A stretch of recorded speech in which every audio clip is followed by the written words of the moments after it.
Hello students, today I am going to discuss with you some informations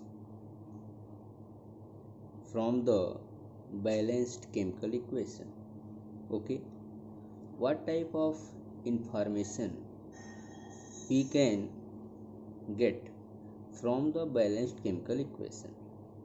Dear students, first of all, you can know number of molecules of reactants and products taking part in chemical reaction.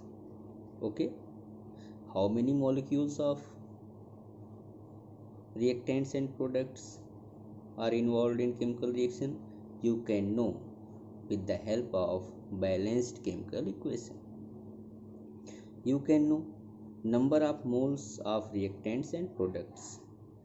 Also you can know mass relationship, means what how many mass of one substance react with the in other substance, yeah, or mass of one substance produce how much another substance.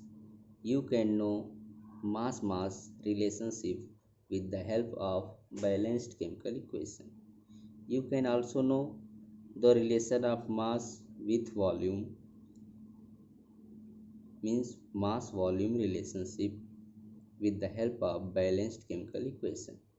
You can also discuss with the volume relationship, volume of one substance with respect to volume of other substance in the balanced chemical equation.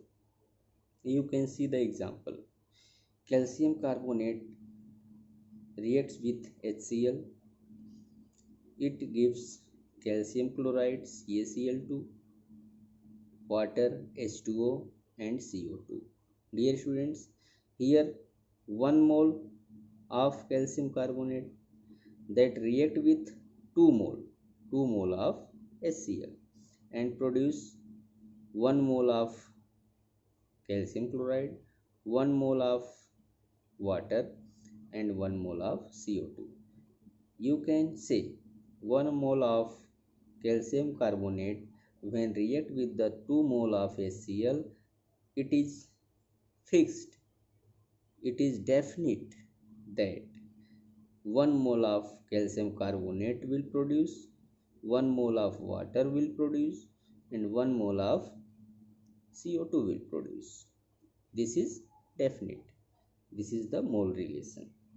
In term of mass, in term of mass, you can say 100 gram of calcium carbonate react with the 73.5 gram of hydrochloric acid.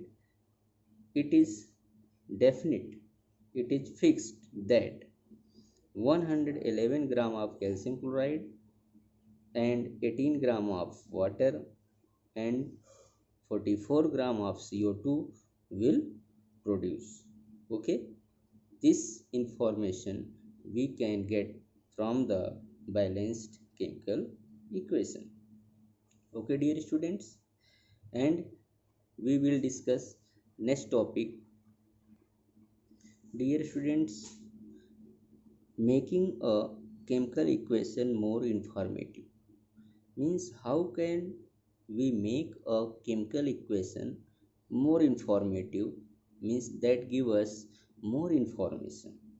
First of all, physical state of reactants and products. How can we know the physical state of reactants and products? So, to know the physical state of reactants and product, we use some symbols like zinc react with the sulfuric acid H2SO4, it produces zinc sulfate and hydrogen. Okay, here zinc is solid, so we use S symbol to represent the solid state as a subscript. Dear students, water is in liquid form and sulfuric acid is mixture with water, so we use symbol AQ. AQ means aqueous. Aqueous means substance that is mixed with water. Any mixture in water, any homogeneous mixture in water is termed as aqueous and represented by AQ. And sulfuric acid is also is mixture homogeneous in water, so it is represented with AQ. AQ means mixture in water. And hydrogen is gas, it is represented by G. Dear students, silver nitrate solution in water, so it is AQ.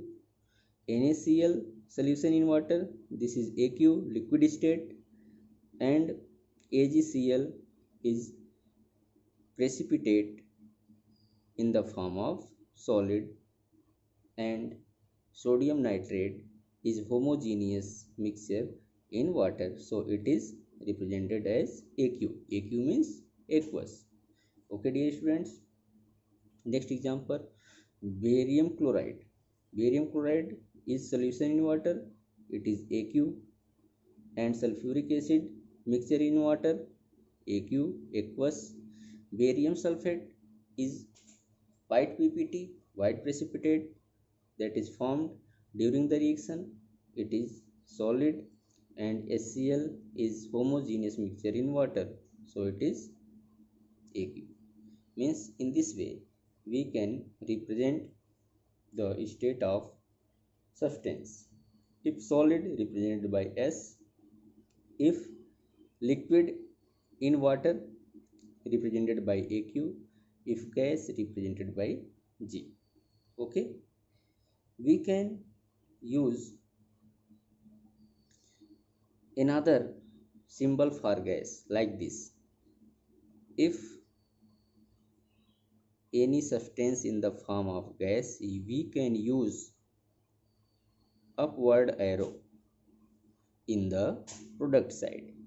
Upward arrow means it represents that a gas is released during the chemical reaction, especially used in the product side. Okay, next point regarding information of the chemical reaction. Dear students, how can we know the concentration of acids? Dear students, zinc react with the dilute acid, it forms zinc sulfate and hydrogen. Zinc is solid, H2SO4 is dilute in the form of aqueous solution, so we will use DIL, means dilute. DIL is the short form of dilute solution. Zinc sulfate aqueous, hydrogen is gas that is released during the reaction.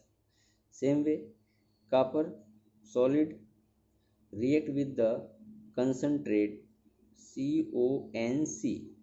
CONC represent the concentrated solution. It forms copper nitrate AQ and nitrogen dioxide in the form of gas, and water is pure substance in the form of liquid. Okay, dilute means the amount of substance that is in small quantity, and concentrate means amount of substance in solution in mixture is in more quantity. Okay, dear students, how can we know a particular reaction is exothermic or endothermic? Means during the reaction heat will either release or absorb. To know this, dear students, for exothermic reaction heat is released. Copper on combustion with oxygen, it produces heat, so we will use the energy or heat in the product side. This is exothermic. Methane on combustion, It produces CO2 and water plus heat energy.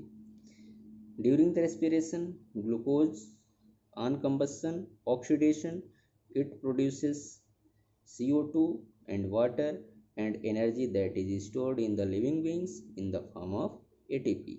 So these reactions in which heat energy is released, such type of reaction is called exothermic reaction. In case of endothermic reaction, heat is absorbed. The reaction between nitrogen and oxygen, which form nitric oxide, in this reaction heat is absorbed and heat is added in the reactant side with plus sign. This indicates that heat is absorbed during the reaction. Okay, dear students, we will discuss next point later.